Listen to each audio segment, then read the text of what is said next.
Rob Brown here with Brendan Martin on this Wednesday edition of SEC Hump Sideline Report. day. Yeah, it's the hump day. Of course, it's the second straight day we do a Tuesday, Wednesday cycle in SEC basketball. So, got a great lineup, man. Ron Slay, SEC Network, former SEC Player of the Year at Tennessee back in 03. Born in Memphis, grew up in Nashville. I think he went to Pearl Cone High School. Oakley McFerrin, one of our interns, is going to be joining us right now on the Yeti Blue from Auburn. Dudley Dawson, Hogville.net. Final Four coach John Brady, color analyst on the LSU Basketball Network, will be on here. And Vince Ferrara, the sports animal in Knoxville. So, hey, take a picture. Brenda, take a picture with your phone of that QR code and be a subscriber. It doesn't cost anything, but it will be very expensive if you're not a subscriber because you'll be uninformed or misinformed. So, look, get pen and paper handy because the next hour and change is going to be worth the listen, worth the view. So let's go ahead and get started, Brendan. I know Ron's got to catch a plane here in just a few minutes, and we'll bring in Oakley with him, and we'll get some questions bouncing around. I watched you this last night in Charlotte. I thought you were on the road at a game, but how you doing, man? Welcome aboard, and we're from Memphis, and appreciate you joining us. So how about this SEC basketball season so far? It's nothing exciting at all, is it?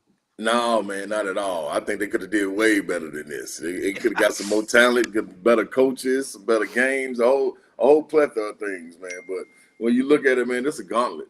It's a gauntlet, dog, man, walking through this league night in and night out. And the funny thing is, man, even the bottom teams like that are one winless in South Carolina, but you look at LSU, also Arkansas with one win. Like they can beat you at any given time. South Carolina's taken all of the big dogs to the brink, and had them just minor details and let it slip away. So that's the bottom of the league. You got 13 teams out of 16 that have been ranked throughout the year. Yeah. I think they're saying quite a bit. I want to give you a compliment, Ron. We have a lot of guests on from hotels and crazy places, from airports. And you've got your mic. You're a pro. And if I see your boss, I'm going to tell him. Oakley McFerrin went to NBA up in Nashville. He's a freshman at Auburn, and he's part of our team. And Oakley, jump in here with some questions because you watch the basketball kind of from the younger generation. You got to be loving this, don't you? But you got the man, Ron Slay. I love the headbands, by the way. Love it. I grew up. I'm older than you. You got to have a signature, baby. That's right. I saw you were loving the jungle when you came to town a few weeks ago. Yeah, that was a good time, boy. Y'all have an environment down there, man, that's second to none. Yes, sir. Yeah, the Tennessee game was loudest game I've ever been to. Yeah, it's supposed to be. It's supposed to be. Ron, I got my signature hat on. See, I got this, but I get sponsored by Hewlett and Dunn, so I got to wear my cowboy hat. So hey, that works. That works, baby. I'm trying to get me one, man. The last one I bought it when I was like 13 years. I bought it for my grandfather, man, and it was and I really wish he still had it because I would take it from him. Well, we got the best sponsor and the best hats and boots and clothing company in the world in Tennessee. So Hewlett and Dunn will set you up. Ron, tell me about the parity in the SEC this year. We talked a lot. I'm talking basketball, obviously. We talked a lot about this last year. How good was the SEC? And then tournament time, it was kind of like not too bad. So I said, let's not get. We cover the SEC, so sometimes we're sort of blinded, right? We have blinders on. Is the SEC for real this year? Are they or are we just going to see much of what we saw last year? Yeah, I'm gonna have to go and say it's for real, man. I think when you look at it top to bottom, the talent level has changed, and not necessarily the top guys that come out and start, but the depth of each roster. I think that right there is the difference because you look at the league and you up on each other. Sometimes you limp into the tournament. I don't think that's the case. The 8th and 9th man are playing quality minutes, giving a live performance and production when they get an opportunity to get out there. And any other team in the country, they probably could go be the 6th man or the 5th man, the 4th man on the team. So I think it is for real. I think these coaches, they show that. A lot of these coaches have been there. What do we have, like 3 Final Four coach, maybe 4. I know Chris Beard, Rick Barnes. You also have Cal. Like, you got guys getting there. It's now Bruce Pearl's another one. You got to just get over the hump, and I think it's transitioning to where it's supposed to be, and I think it's about ready to take off, man. You look at it how the SEC did football. It was the same thing. Baseball was the exact same thing. Then you finally broke through and you started to see national championships come. Now it's the same thing in basketball because Michigan State has done a terrific job as far as putting responsibility on these schools to pouring into the basketball programs. Yeah, Oakley. Yeah, I think he's spot on. I mean, you see it with the fan involvement. There's no better environments in the country than some of the SEC home crowds. I mean, I don't know if there's a harder place to play than maybe at Tennessee, at Auburn.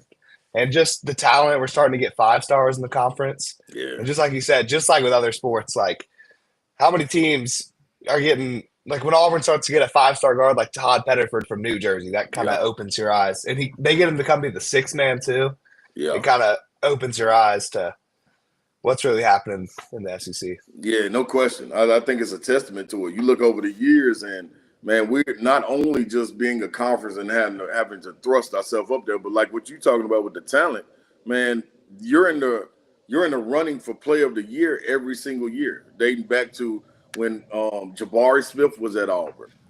Then you go Brandon Miller. Brandon Miller was at Alabama. Then last year, Dalton Connect, challenging Zach Edey. Then you got Janai Broom this year. So that lets you know what the talent level is when you not only have the teams that are represented in the top 5 every year, but now you have players also battling for not just consensus All-American, but National Player of the Year.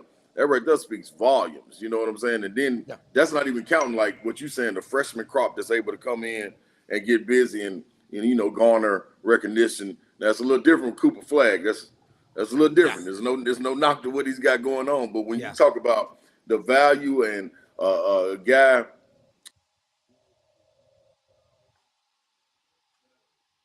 Yeah. Well, I think he may have got a call, knocked him off, but Oakley, you made a great point about bringing in Todd Pettiford.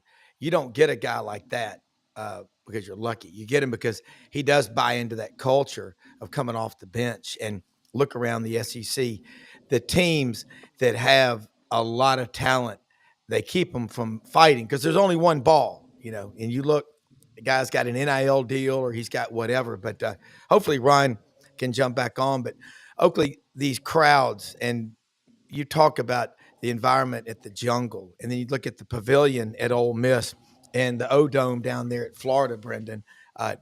Good Lord, there's nowhere to go easy. Ron, we lost you there for a second, but they can't get rid of me that easy. No, we do not want to.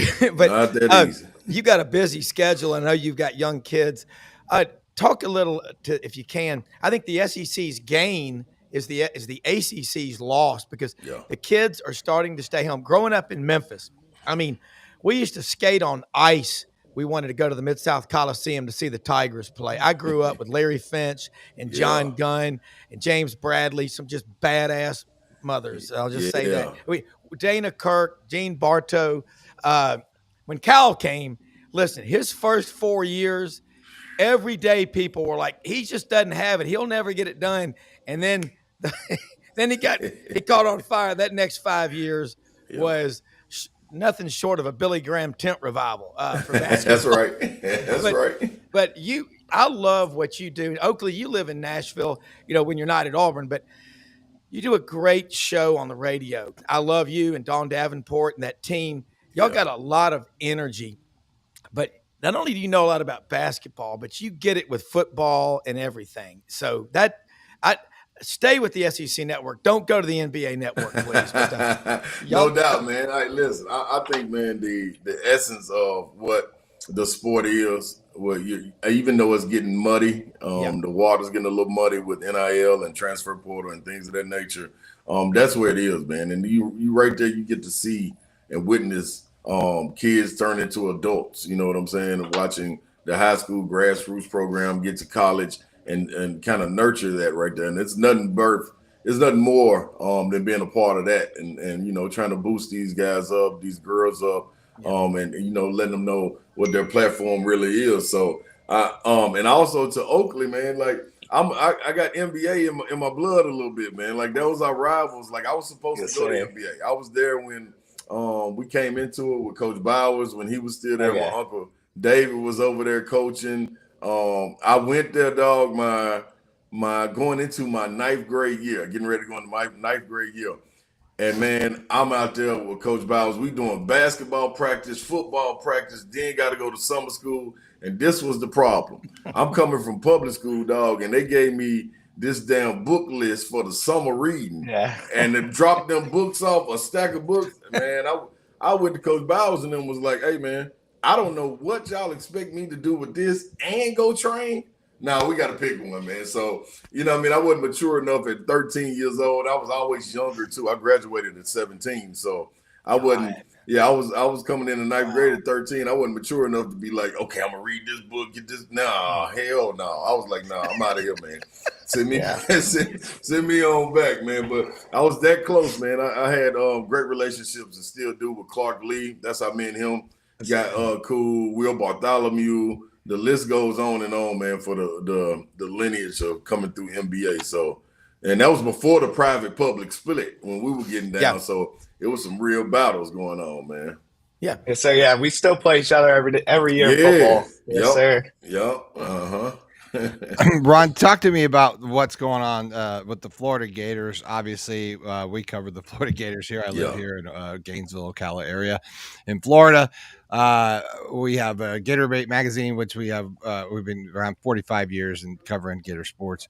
You know, Todd Golden's been cleared of this allegation with title the investigation. We talked a lot. My father's Buddy Martin, writer for many, many years on Gator sports and other sports in my time or his time. But he talked a lot about how these things can galvanize a team to be better because now that they had to be strong and more of a unit to get through sort of the storm, now that the path is cleared, how good or how bad is Florida because of this?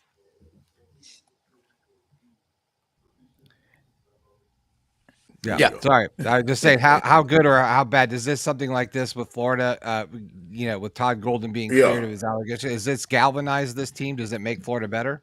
Yeah, I think, man, you got to see it. You got to see it firsthand. Like one thing, it can make a team crumble and implode, or it can make a team come together. And I think this team came together and fought for their coach, more so putting out everything and blocking out the outside noise. Not saying that any of it wasn't important or none of that, but as far as being able to put your head down, put your blinders on, man, and pour into each other. I think that's what it was about. And, you know, Todd Golden is a clean-cut guy when it comes to facial hair and everything. You saw him run out there a couple of times scruffy, so that lets you know he was in the grind. You know what I'm saying? So that was good to see. But they got to understand, man, they got something special when they look at the group that they were able to bring back and add to with Elijah Martin, Will Richards stepping up, but Walter Clayton Jr., man, that dude right there, man, is a different guy, man. Dude. Man, you talk about playing with pace and maturing, and he's totally different than last year. He almost kind of reminds you just a bigger and more athletic of what Mark Sears was to Alabama last year. Yeah. Like he's picking his spots. He can go through the whole first half, not score, and then finish with 18 all efficient, timely buckets. Oh, such a sniper. Man, it's so serious, and it's lovely to watch. And then they got four interior guys, man, that they keep rotating, hand locked in. If he comes back, man, the punch that he's going to be able to bring. Yeah. So, man, that's a Final Four team, no question about it. And then that roughness, that bully mentality that you were kind of lacking on the wings as far as consistent, they got that in Elijah Martin. A little edge. Yeah. Ron, I know you've got a tight schedule. One more question. Mark Sears, I watched SEC Network, and I love Patrick Young, the shooter, Pat Bradley, and you on there. I want to get Pat Bradley and you on here together. That would be a disco inferno, man. But Mark Sears was benched in the second half by Nate Oates the other day. You don't see that happening too much, but you know, you grew up old school. Anything worth having in life is worth working for. That's right. I watch him and I understand, man. I immediately think, man, what the player and coach relationship is. You know what I mean? Especially in this day and age, there's nothing you can. It's nothing you can go out and publicly say about a player nowadays that if you haven't told them already, oh, it's about to be some head bunting going on, man. Like everybody nowadays, their ego is a little bit more. You know what I mean? It's magnified a little bit more, especially when you look at guys like a Nate Oates who's had the success that he's had. Mark Sears having the success that he's had with them together. So their relationship, regardless of what everybody is outside tweeting, cousins, family members, whatever it may be, the relationship that they have in that locker room is only one that can come in between them, and that's one of them. But to be accepting of putting the responsibility on them and being accountable, this isn't anything that Nate Oates just started doing. Yeah. This was, I think it came to a head in that Ole Miss game when Ole Miss went down there and disrespected Alabama at home and beat them the way that they did.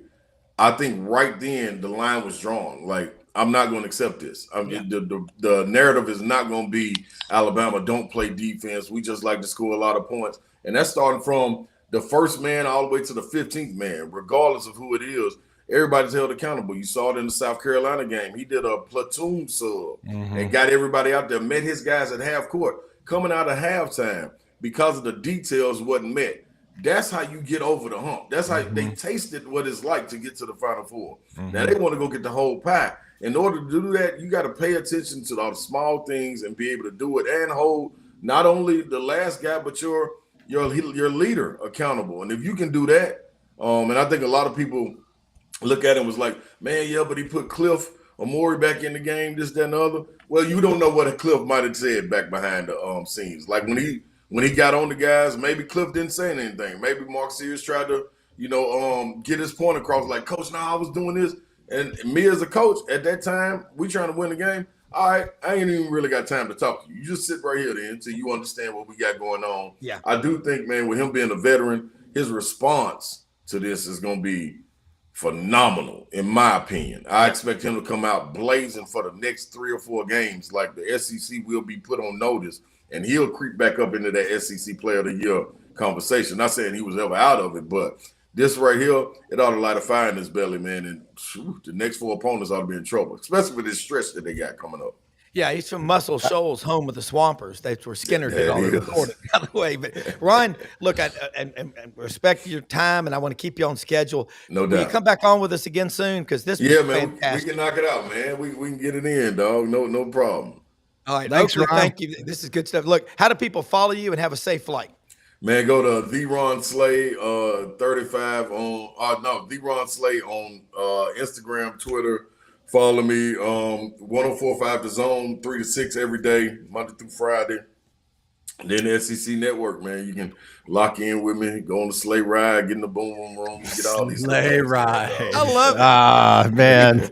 We're going to have you on one Take of some our marketing classes at our Tennessee. evening shows.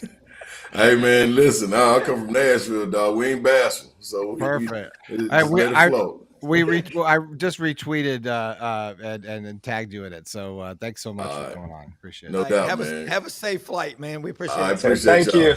No doubt, fellas. You know, the thing Brendan has taught me, Oakley, is, and he said he said he was going to have a flight, and I appreciate him going long because that's what happens. We're very blessed on this show that people like to come on, they like to stay on, they like to come back. But I like the questions, Oakley. That was some cool insight about MBA and Cone playing, because the Gentleman Scholars, I went to Christian Brothers. We have these rivalries with the public schools that, played Melrose and Hamilton forever, but those are big. And I think that was great. Great questions also. I mean, Brendan, that thing about Florida, I like what he said about. I'm always bringing it, Rob. I'm always. You always are. So, Well, Gator Bait Media, 45 years. Hey, it's longer than that, actually. Well, I remember when it was a newspaper, because I worked on radio in Memphis. Gator Bait Magazine. It was a magazine, We bought Gator Bait Magazine in 2018, but retained the name after the school did away with Gator Bait. Yeah. And even though, we talked to a lot of people, Lauren Meadows, a lot of people had a long conversation about the name change and all that stuff, decided to stay with it. Glad we did. And it's a part of the tradition, the things of the SEC that we talk about. So I think we'll get more into that. Definitely. As the shop. Hey, did you guys know that baseball season's like here? Like, Yeah. it doesn't- like Hey, it's That a Oakley- snuck up this year. God. Yeah, it is. They started practice this week, didn't they? Yeah, they did. They did. Yeah. I'm like, no one Yeah. sent me the email. Brendan, let's get inside the brain of an 18-year-old. Because Careful. our show gets a lot. I mean, I've been 18 and I've been my age. But That's you've illegal. only I don't been know. 18. I But guess 18's legal, but I don't know. that's right. But Brendan, and I mean, or Oakley, you go to these basketball games. It's a different world. You got to spend the night at these SEC venues like Auburn. Kind of, it's all going after Krzyzewskiville at Duke. Have you done that yet? Spent the night for a game? I'm not. So for the Tennessee game, they Hell didn't. no, Oakley doesn't spend the night. He's too busy studying. I can No, promise Oakley, you. Oakley knows people. Oakley's got a guy that's got a guy. So he's- No, he's going to earn it. I guarantee you that. For the Tennessee game, there's a few girls that go to the hospital. They got like stampeded trying to get into the game. Perfect. Are you serious? Yeah, because they didn't. So what they because of the snowstorm, they didn't let people camp out. So they all let them in at like 6 a.m. Perfect. through like small gates. Right. And so people Wow. got trampled. Yeah, That was there's a so video smart. on Twitter. It is insane. Yeah. If you are ever looking for tickets, the best scalper I've ever known in Auburn, I'm not kidding you, the guy's name is Snake. And I say, Snake, what's your last name? He goes, I ain't got no last name. Snake. But he always would be out in front of the basketball arena there and would get me tickets, scholarship, anything I wanted. And Snake lives in Atlanta. And Do you think yeah. Snake was his real name? I'll go with Snake for $50. Well, I'm gonna go with Dudley Dawson for 25. Where are we today, Dudley Dawson? Hogville.net. I'm at Appalachian State. Yeah. App State. Look at that, beautiful. The leaves are turning. It looks great. Dudley, Yeah, we- well, you we- know, it's kicked in. The season has kicked in here. Oh, Dudley, that's we've nice. got one of our interns on the team, freshman at Auburn, wants to get into sports management and the media, Oakley McFerrin. This is Oakley Dudley Dawson, hogville.net. One of the best guys you'll ever meet. Great writer and a fanatical Cowboys, Celtics, and St. Louis Cardinals fan. I'll just tell you in the interest of full disclosure, Dudley, this man right here, Steeler Nation. I mean, the kid his room is decorated in contemporary Steeler colors. Well, cool for that. Cool for that. I mean, you know, I didn't know you were a big it's been an Steelers fan. interesting. You know, at least they get to the playoffs. You know, Yeah, not can't- everyone wants to get there, but at least they get there. Can't buy a game in it though. Yeah, Regular season, Mike, I guess. it's not easy. Dudley, we had Ron Slay on. He's had to catch a flight. Let's talk about the Razorback. I keep saying this. The first 4 years Cal was in Memphis, it took a long time to build it. I don't think it's going to take that long at Arkansas. The games they're losing some close games. Kind of take us inside the team meeting room from everything that you know, and you, again, know basketball, having worked with Nolan Richardson and Eddie Sutton. So you're pretty good on the sport. Well, you know, obviously they had the opportunity this past week to have 2 home games. Got one win late, couldn't pull off the other one. Didn't get a good shot off. Little mistakes like that, they don't have much margin of error, and when they do stuff like that, they can't pull it off. They're sitting 1-6, going to Kentucky this weekend. I hope there's writers that can find some storylines there. We'll see. Kentucky has done really well under Mark Pope. Obviously won last night in a big game, and I'm sure they'll be high and ready to play up there when Arkansas gets up there. So it looks bleak for the weekend, but you never know. You just never know. That's why you show up and play. Many times we've seen teams that shouldn't win ball games do it. So I'm sure he'll go up there. He'll have a good game plan, and it'll be about execution, and hasn't been the execution they've needed so far during the SEC season. They were fine during the regular season. I mean, non-conference season. Yeah. Oakley? Yeah, I got the impression Arkansas fans thought Kyle Perry coming in year one, they'd be competitive. Is that valid at all, or are y'all a little bit underwhelmed?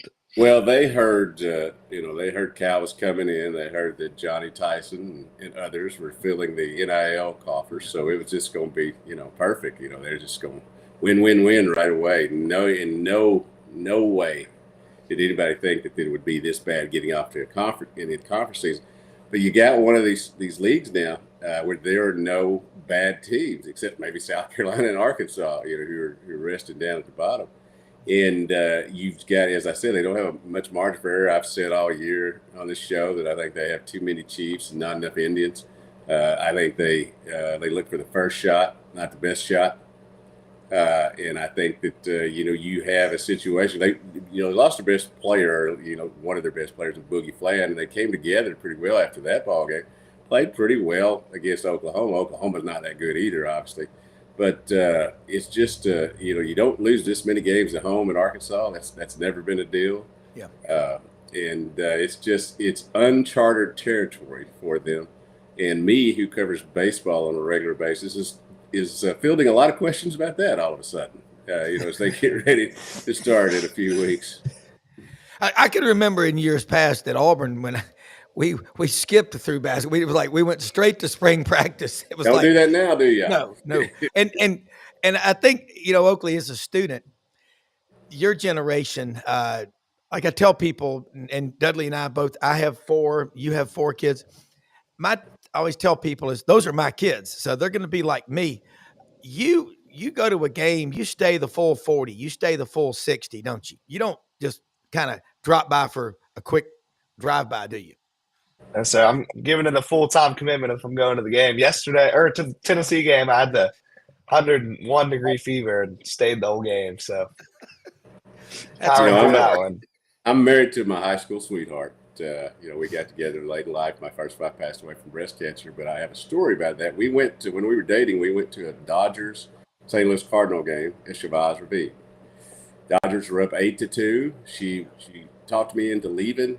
Cardinals came back and won 9-8. We never left another game except one. And that was when at a Cardinal game, she told me, we need to go. And I said, this is a doubleheader. What are you talking about? We're in the 11th inning of a doubleheader. This is great. Hey. That was before they shut up beer sales, And she said, well, I think I'm pregnant. And I said, well, okay, here we go. Hey, Oakley, about 2 years ago at the Auburn-Penn State game, I was there with my friend Dr. Waller May, and we moved down to like section 16, and it was pretty bad. Y'all remember it was like 44-18 in the fourth quarter. Wilson texted me and said, Dad, you're still here, aren't you? I said, you're damn right. I'm staying the full 60. I said, it's like watching sausage being made. And he goes, I go, you here? And he goes, absolutely. It was the red man. You don't leave. I always tell people this. Have you ever seen your mom or dad or your grandparents leave one of your games, even if you were getting curb stomped? No, don't leave. I know it sucks sometimes that you can't leave, but Coach John Brady is going to join us here. And Oakley, stay on as long as you can. I know your scholarly pursuits rank number 1. I know that when I was a freshman, I never missed class. I did it all right. But Coach John Brady, Final Four from Macomb, Mississippi. We've got one of our interns on here, Oakley McFerrin, down in Auburn. He's a freshman, Dudley Dawson, Hogville.net. We had Ron Slay on. I wanted him to be on with you, but you had to switch from 8 to 8:30 today. But we'll get y'all back together in the next few weeks. Man, he reminds me of why I love basketball so much. But Dudley and Oakley, I don't know if you've ever talked to a Final Four coach, but John Brady is the color analyst on the LSU network now, but he took the Tigers to the Final Four in 2006. And, we're just talking about loyalty and commitment. These coaches, you look at all the money they make nowadays. Ask Coach Brady how much he made his first 3 years, $15,000. Wow. Jeez. It's not a bang for your buck. You didn't have to react with that much disgust. But then he got to making the serious money. But now, and I want him on SEC Network. You and Ron Slay together with Patrick Young and the shooter, Pat Bradley, would be crazy fun watching y'all on there like that. So, Coach, what about this league race, man? You've been talking about John Calipari in Arkansas. It's wild. Do what now? What did you say about Calipari in Arkansas? What about him? No, I think you may have been muted or I lost you for a second, but I was asking you about John Calipari at Arkansas. They're getting so close. The losses, they're not getting blown out. What do you think's going on right now? Because he's got a pretty much, I think Dudley would back me up on this, a totally new roster?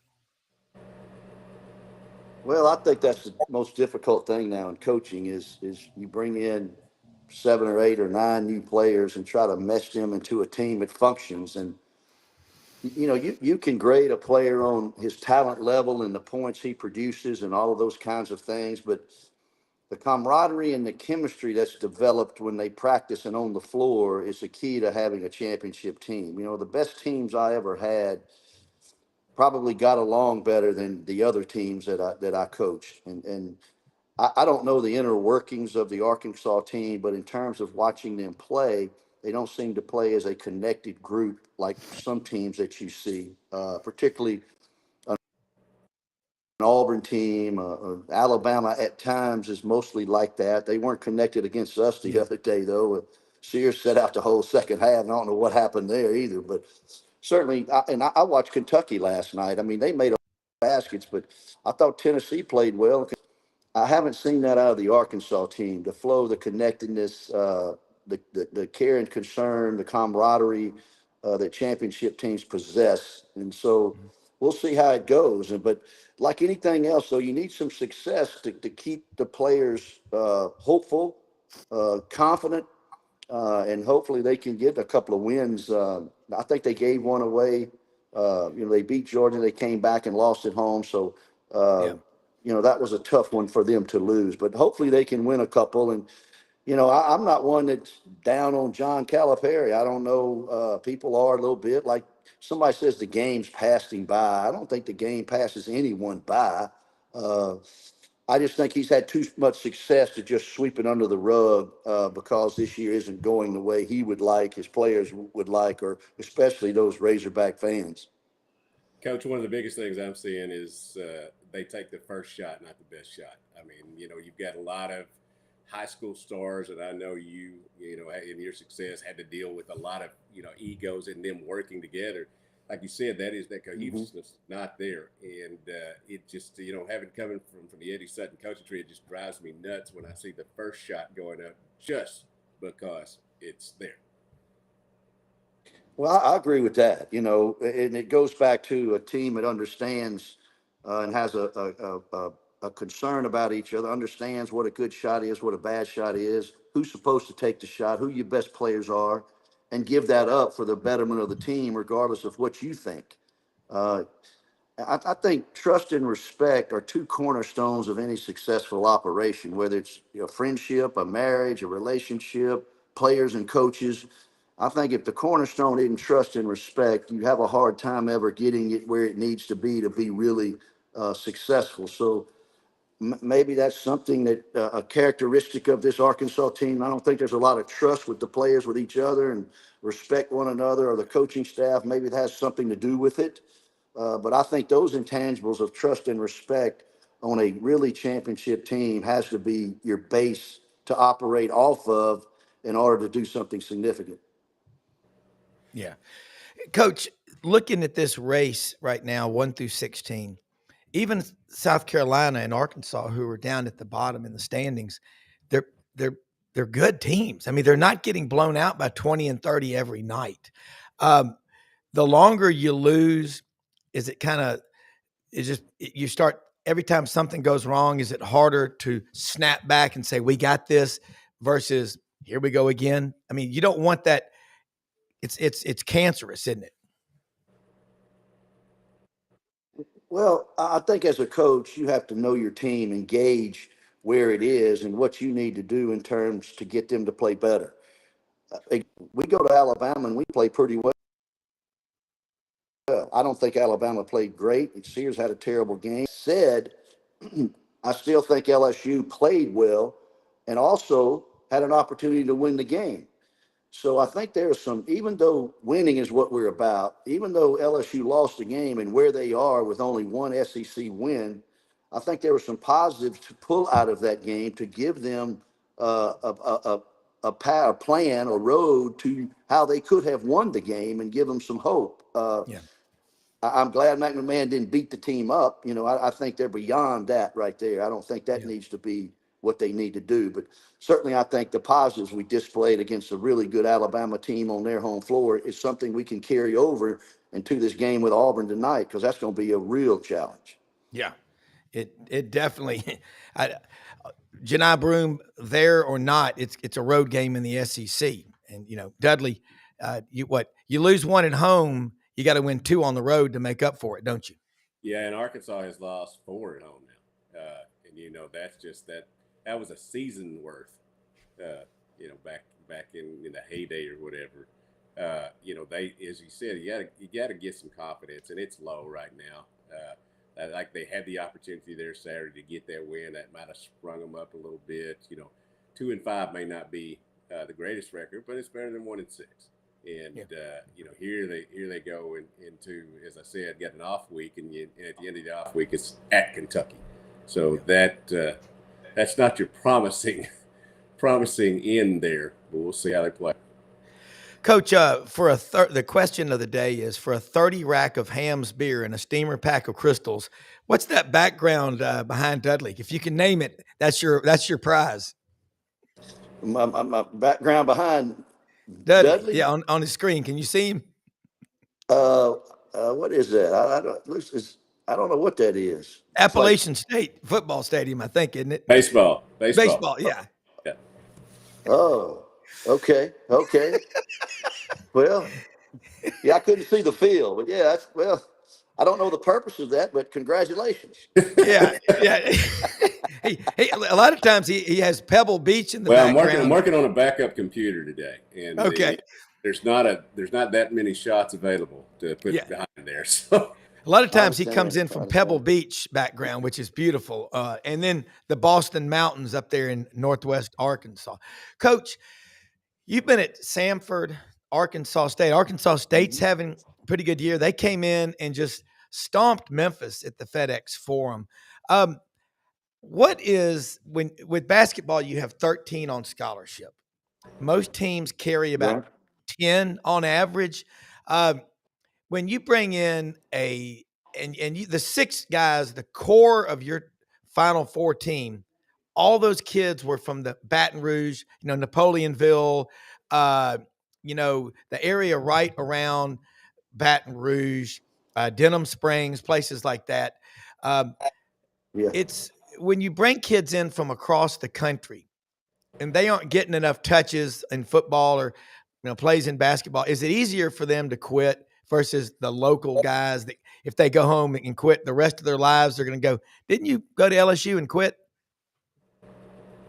Well, what I think makes it easier to quit is the ability to transfer with no penalty. I think, and I do think young men that play closer to home have a less chance of transferring, even without the portal and the money.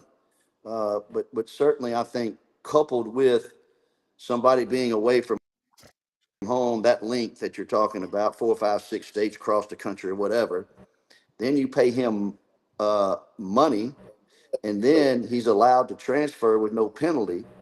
Because sometimes I think the money some of these guys make at a young age, they haven't done anything really to deserve that type of payment.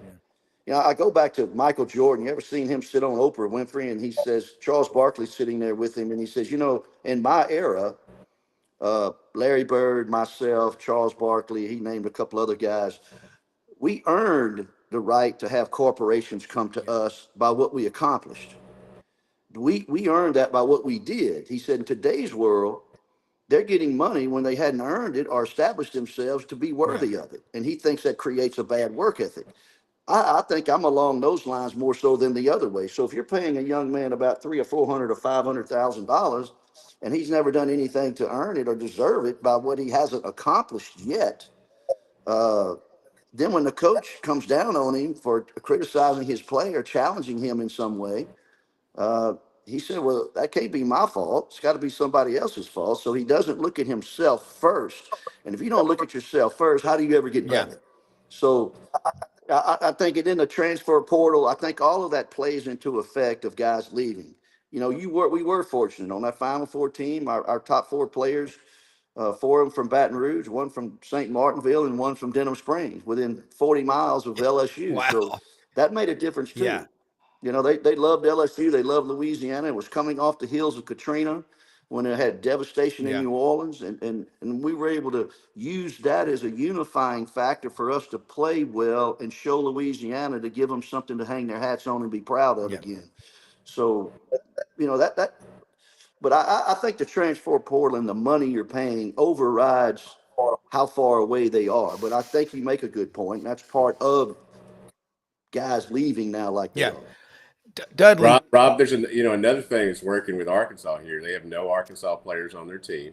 It's just the way it worked itself out because he had to, recruit the 10 guys that he brought in. But also, you mentioned Arkansas State. They're having, as I said, they're having a phenomenal season.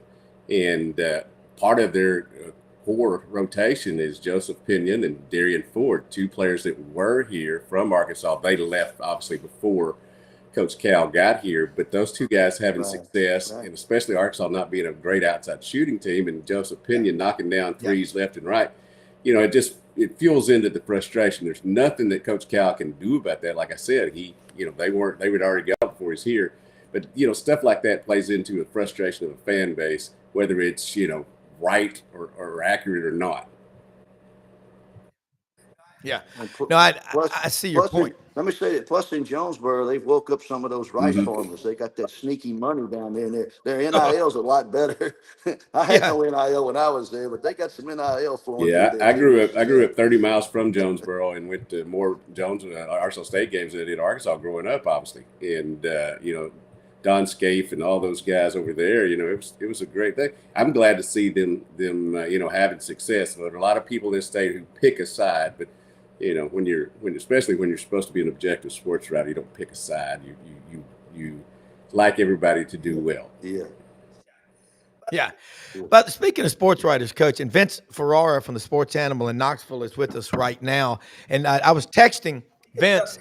He gets up, Coach, now Central Time we're talking, 5 to 8 a.m. Central, does a 3-hour show in the morning, and then he's gracious enough to come on here with us. And from Tampa, I always talk when he goes home to Mama Ferrara's Kitchen. He needs to have a restaurant because, I love hearing the stories about great food. But Vince, I was watching that Tennessee game last night, and I was on the Buddy Martin show with Brendan and Franz Beard and Lauren and Buddy.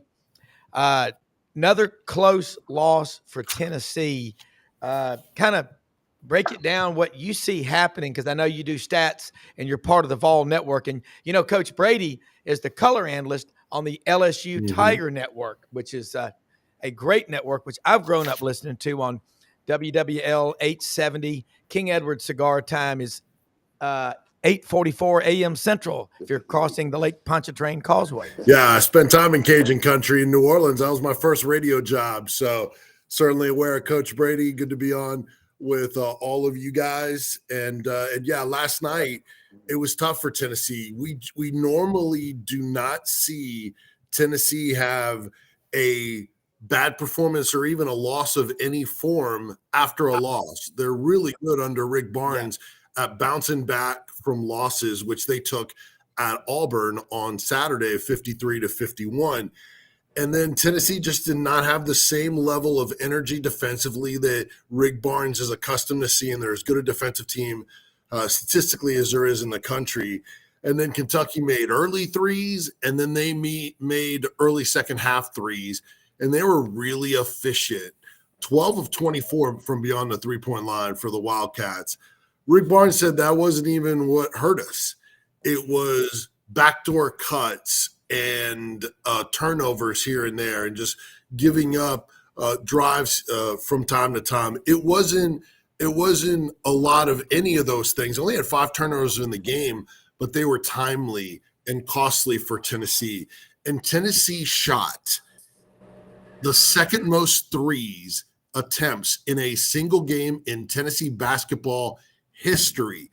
45 3-point attempts. That's something that the Lady Vols do with Kim Caldwell playing wide open style. Yeah. And the thing is, they only hit 11 of them. So that Kentucky was packing the lane, and the more Tennessee missed, the more they were daring Tennessee to shoot. And Rick Barnes said he knew that Kentucky was going to do that. And Tennessee has been struggling from 3-point range. They're now a 31% shooting team in SEC play from beyond the arc. So what's everybody going to continue to do? They're going to pack the lane and they're going to dare Tennessee to shoot threes and take that, the settling for threes. There were a lot of open looks, just weren't making them. This isn't a prolific enough shooting team to where you can get away with that. They are a drive, break it down, and then kick for the right kind of threes team. And another thing Kentucky did that was brilliant with them packing the lane is Tennessee is so good at their rim running lob action, especially from Ziegler to Okpara and Phillips and their bigs, and those alley-oops are a weapon for Tennessee, but Tennessee couldn't get in the lane. Kentucky was defending that. So they were not only inviting the three, but they were defending that weapon for the Vols. So rough night for the Vols, because this is a 3-game home stretch. And then it's 4 or 5 on the road in the best league in the country. That's tough. And so it was surprising. Kentucky didn't have their starting point guard and their heart and soul, according to Mark Pope, and one of their top bench guys as well. And another starter, Carr, was just back, and he probably wasn't 100% either. And yet Kentucky still won, where nobody wins at Thompson-Boling Arena. I think Kentucky may be the last team to beat Tennessee at Thompson-Boling Arena, Food City Center, which is what happened at the end of last year, where both teams won on the road. Yeah, Coach. You're hearing what Vince said, and Dudley and I, and I'll love to hear your opinion on it, because Tennessee was number 1 not too long ago, and now they're 4-4 in the sausage grinder we call the SEC men's basketball. Well, I think Kentucky, somewhat like Alabama, is a rhythm team, and they get in a rhythm of offense where they start making threes, and it kind of infectious to everybody else. Mm-hmm. And I think the first couple of shots Kentucky made, as soon as the tip was on, they made one pass, hit a three, and then it was Kentucky just played well the whole game. I didn't think Tennessee played badly. I didn't realize they shot 40 some odd threes. I didn't watch the whole game. I kind of watched the highlights. But that's not a typical Rick Barnes team to be shooting 40 some odd threes. I mean, if Kentucky forced them to do that and they settle for threes, got a little impatient or a little frustrated, whatever the case may be, yeah, that's not going to bode well for what they're about. They are a driving team, score around the goal. He's an inside-out coach. If I had to just label him as one, free throw line's important to Tennessee. If you keep them off the line and make them shoot threes and they can't get at the rim, certainly that's a good recipe on the road for winning. Plus, a good recipe is Kentucky makes 12 or 13 threes, shoots 50% from the three-point line. That's another pretty good recipe for winning on the road as well. So, it's all about close games. I've always thought a successful season or a significant season was teams' ability to win close games, however they are able to do it. So, Tennessee won a couple, but then they've lost some lately close. And I never thought Kentucky would go into Knoxville and win that game, because Tennessee, that's a game they really needed to win to do something like win the league and that sort of thing. So it was a tough loss for Tennessee, a great win for Kentucky. And, I think the top 6 or 8 teams in this league are really, really good. I'm trying to figure out, when they talk about 12 teams going to the NCAA tournament, I'm trying to figure out who those other 2 or 3 teams are going to be. And I think only time will tell as the season moves along. Yeah. Yeah. I mean, Dudley, you heard what Coach said and what Vince said. The top 6, 7 teams are outstanding. And Joe Lunardi even, I think, said 13 possibly could go. That's the crazy part about it, that it's that good, and we're only a little over a third of the way. Well, that's because they weren't playing each other at the time. What you're saying, there's 13, then they started playing each other, and the cream rise to the top. Yeah. Vince, we cannibalize ourselves, don't we? Well, for sure. Tennessee is the 8th ranked team in the country in both polls. They're 10th in the SEC standings right now at 4-4. That should tell you everything right there. But Lunardi, in his most recent projections last night, He has 13 SEC teams. In fact, Texas is the only one on the 12 line, that is right there on the cusp. A couple of those others are close within the range, but it was 13. It wobbled to like 12, maybe 11 at one point, but now it's come back. And these teams are going to continue to play quad one games. Now you got to win some of them, but their resume stacks up. Tennessee is still the number 4 net team. They have all 13 of those teams are top 50 net teams. So, the resumes aren't going to take big drop-offs unless you play South Carolina every week because they're winless. But it is a meat grinder. There's no doubt about it. And look, you got to win your home games, and that's why Coach pointed out it was a game that Tennessee needed to win. And I'll tell you what, and you guys obviously talk about the Florida on the Buddy Martin show. Mm-hmm. And here on Sidelines, that Florida game on Saturday for Tennessee now looms even larger for a couple of reasons. One, you need to get back on track. But Tennessee was housed in Gainesville by 30. You think that the committee won't hold that against Tennessee if they lose again to Florida? If you win and you get back at them, then maybe that softens that blow a little bit. If you lose at home to Florida and have that 30-point blowout, a historic for a number 1 undefeated team, that's going to hurt you. So this is an opportunity to try to erase that and obviously get back on track. No doubt. Yeah. Yeah. And I the committee, but we talk about that, the bubble, and it gets down to crunching numbers. Dudley, Coach, respond to that because it makes a lot of sense. And let me say before you do it, Winter Timber Outdoors, folks, they're open every day of the week. Athens, Alabama, with a footprint that will be the Southeastern Conference. They've expanded. They're building a store in Auburn right now. They're looking in the Memphis market, looking at Athens, Georgia, Fayetteville. They have everything you need for all the shooting sports. There's not another store like them in the South. Locally owned by Kenny Winter and his group. Their bottom line mission is, shotguns, rifles, handguns, over 2,000 in the store. All the gear you need, duck hunting, deer hunting, turkey hunting. Hey, duck season sadly ends in about 60 hours, and we'll all hang our heads and cry. But then we get into the goose conservation season. But you've got quail season still, turkey season coming up. Everything you need for outdoor life, you can buy it at Winter Timber Outdoors in Athens, Alabama, soon coming to an SEC town near you. Coach, you and Dudley just heard what Vince said again. Somebody want to respond to maybe what you can extrapolate from what he said, and we'll kind of do some rapid fire here in the last few minutes. The biggest thing that I learned today, I guess, and I realized I didn't check the standings before I got up this morning, but the SEC is so good. If Tennessee is one of the best teams in the country and they're presently 10th in the league, you talk about cannibalization, that is it right there. I mean, my goodness. It's tough. I remember when the SEC football was like this. Yeah, just last year. Well, if that's the case, you're going to look at some 7 and 11 teams get in the NCAA tournament. They've got to go that deep because there's going to be some 7 and 11 teams that are finishing 10th, 11th, and 12th. And I was asked a question about the SEC and how deep it was. They said, Coach, what do you think about 12 or 13 teams getting into the NCAA tournament? Well, my response was, I feel bad for those other 3 coaches that didn't get in. That's my point. I mean, their athletic director are going to be looking at them cross-eyed saying, what's wrong with y'all? So that's the biggest question for me. At 13, that's cool. But those other 3 that don't make it, oh, my goodness.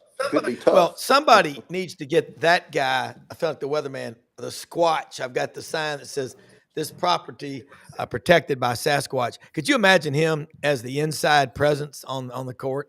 That would be pretty cool. I think I heard last night, is it Florida that has a 7'9" guy, Yes. Brendan, Redshirted. in basketball? He's redshirted because his skills have not caught up with his height yet. Yeah. And I remember Pat Bradley, who was like 7'6" from BYU, was taken number 4 overall by the Sixers in like 1986. When you're that tall, it's like being a young giraffe. John Bradley. That's Sean Bradley. Yeah. Yeah. And that was another world there. Vince, okay, now Tennessee at 4-4, and Coach and Dudley just broke it down. What do you think happens against the Gators? Because, man, if they get Handglotten comes back, as Franz Beard calls it, 25 tall fouls with that lineup, 25 tall ones to give away. Yeah, and Florida's length gave Tennessee problems. I mean, obviously, when you win by 30, everything was working for Florida. But what it does is Florida is the type of team that can do what Kentucky did, and that's invite Tennessee to shoot those threes, and with their length and wingspan, keep you out of the lane. Tennessee was never able to drive the lane with any regularity and in that first meeting. So they're going to play like Kentucky did. And Florida's best defensive effort, I still think to this day, is the game they played against Tennessee, because they've given up some points in some games after that. So yeah, Florida's going to be confident. They just saw Kentucky win in Knoxville, so they're going to be like, hey, we can win too. So yeah, I think Florida's in a great position. And, oh, by the way, that's a second straight Saturday opponent of Tennessee's that has a midweek game off. So Florida also rested and working on Tennessee even more after having already seen them. I think Florida has the advantage despite Tennessee's historically being so dominant at home. I have concerns about Tennessee. Not that they can't fix them, but they have not had answers to issues when those have cropped up. And the shooting is a concern. Their lack of depth is a concern for me. I don't think Chaz Lanier has made the transition in SEC play. He's made a few more shots here and there, but it's still high volume from three. I'd like to see him get in the paint, drive. He's got a really good pull-up game. But, man, their leading scorer is not Dalton Knecht when people were comparing him to Dalton Knecht. He's not that kind of guy yet. It's more of a grind. So now you're relying on all your other players, and not everyone is coming through enough for you. So this team has things to work on and get better. But when do you have time? When you have Florida, and then Missouri's next at home in midweek, and they're playing really well right now. Also, before you go on the road for 4 or 5. Yeah, I think I saw where Missouri's 15-0 at home. Yeah.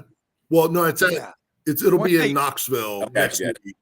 But then after that, Tennessee has 4 or 5 on the road. So it's tough. Well, wasn't Missouri 0-18 in the conference last year, cuz? Yeah, 0-18. Right. Yeah, they were 0-18. How do you pull a team out of that mental hole? Yeah.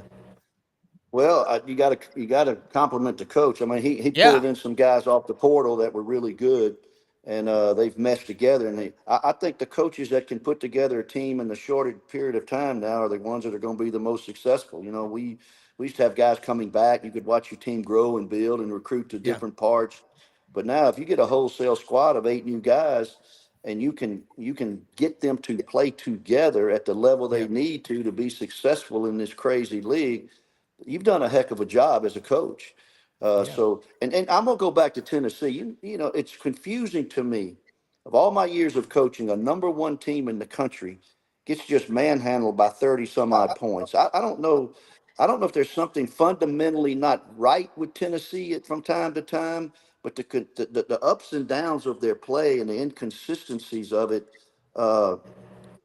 you know, that bothers me a little bit to label them one of the top 3 or 4 teams in the country, and hopefully they can stabilize their play. If you lose, I don't see how you get beat 30 some odd points if you're supposed to be the best team in the country.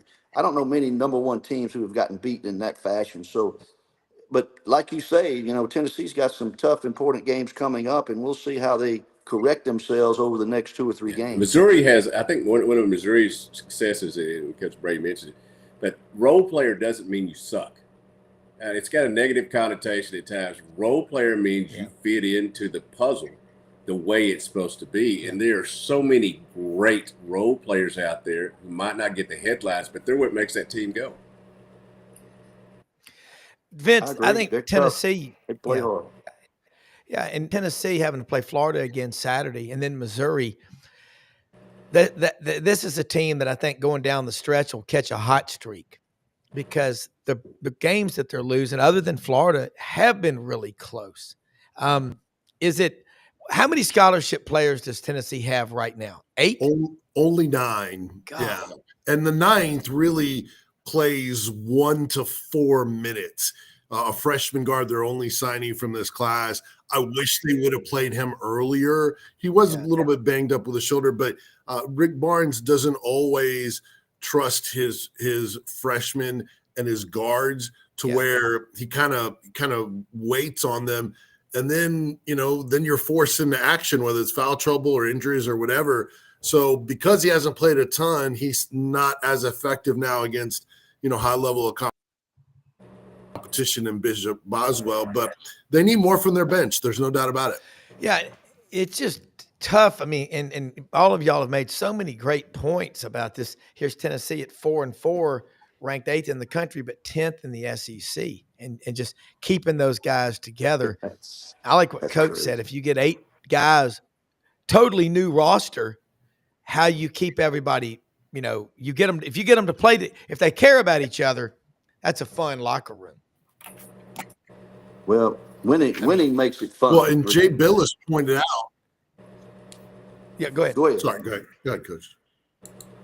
Yeah, there was a delay, so we lost. Well, I was just going to say, No, I was just saying winning makes it fun. And I agree that the shorter period of time, coaches that can figure it out and how to get guys to come together like that and understand what this and how to get it at a high efficient level night in and night out are the ones that are going to win games. Yeah. Jay Billis said your rotation should be 8 or 9, not your total scholarship roster players on your roster, and that's what Tennessee's dealing with. They had a big and JP Estrella that came in last year and defended Zach Edey in the Elite Eight, and then Cameron Carr, a really super talented wing that left the team while he was injured, and now he's enrolling at Baylor as a walk-on. His former high school coach is on the Baylor staff, so he's not even in the portal yet, but he's going to be a walk-on on this year's Baylor team. That's Blue Yeti question for Dudley Dawson. Dudley, I'll make a prediction. I think Arkansas wins 4 more conference games before the season's over. I think that's gonna. I just watching Cal all the years at Memphis. He won't stop coaching, and he'll get it out of those guys. So I think it's going to be, man. This season. People that say the regular season doesn't matter are either not fans of a good program, or they don't follow a good league. But last thing for any of y'all, y'all watch a lot of basketball? And I asked this last night. The Big East, UConn's still the best team up there, but it ain't the UConn of the previous 2 years. What other league besides the SEC's playing this kind of competitive basketball top to bottom? I'm just looking out ahead to March Madness, which will be here before we know it. I think the Big 12 is really good. I watched Iowa State last night go and win out at Arizona, and or was that 2 nights ago? It's all running together. But I think that's a really good league that will have plenty of teams in it as well, and it helps, I guess, when you've got 16 in the league now. I mean, I'm still trying to wrap my head around, only 3 teams not getting, into the NCAA tournament, when it used to be half the league maybe got in, and if you didn't, everybody had to worry about their jobs. Yeah, it is. Coach, any closing comments from this? I love this discussion today. Talking about other teams around the country, I think Michigan State is a surprise team, and I think they're a lot better than people think. I don't think they're getting enough love around the country for what they've been able to do.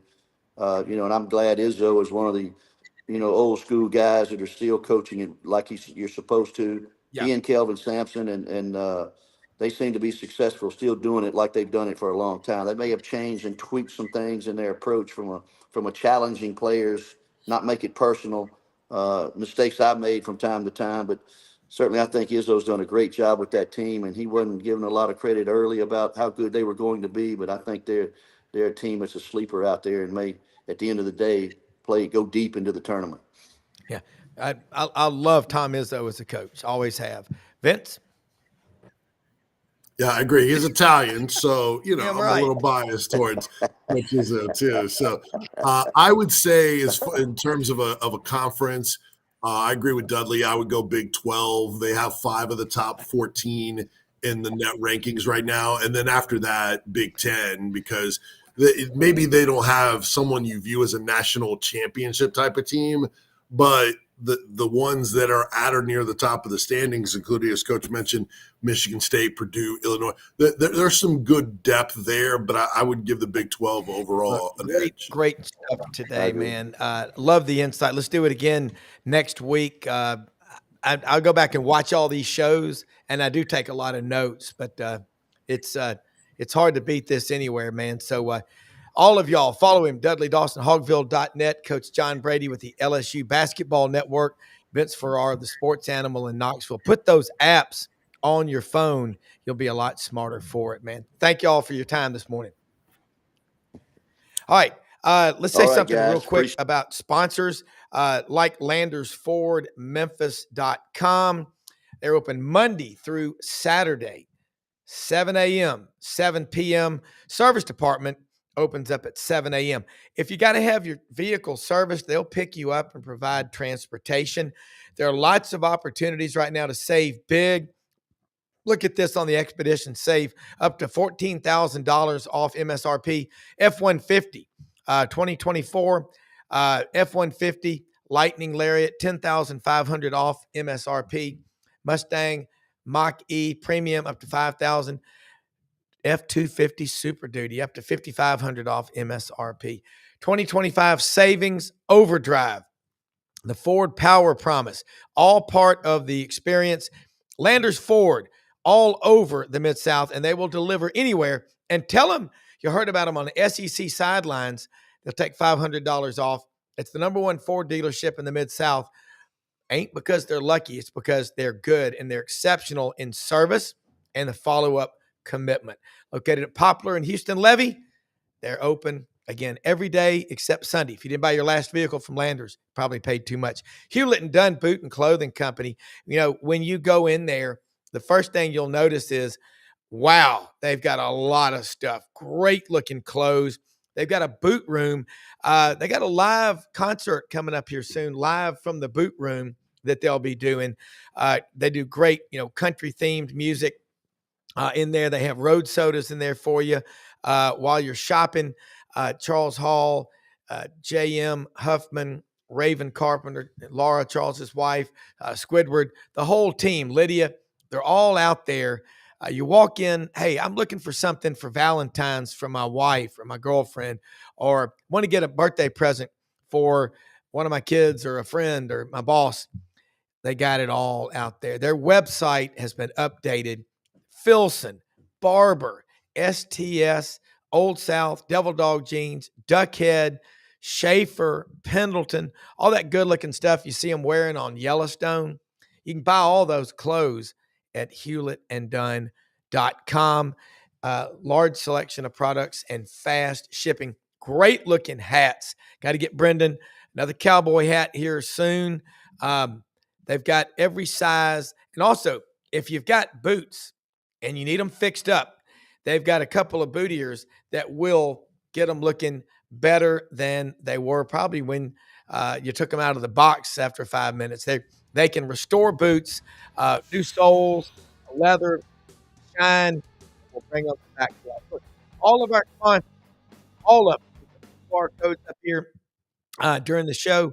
They're found at Sidelines, www.sidelines.live. So, awesome show. Thanks to all our guests and executive producer, Brendan Martin. We will be back tomorrow. Share the show, man. Have a great one, everybody. Thanks for watching.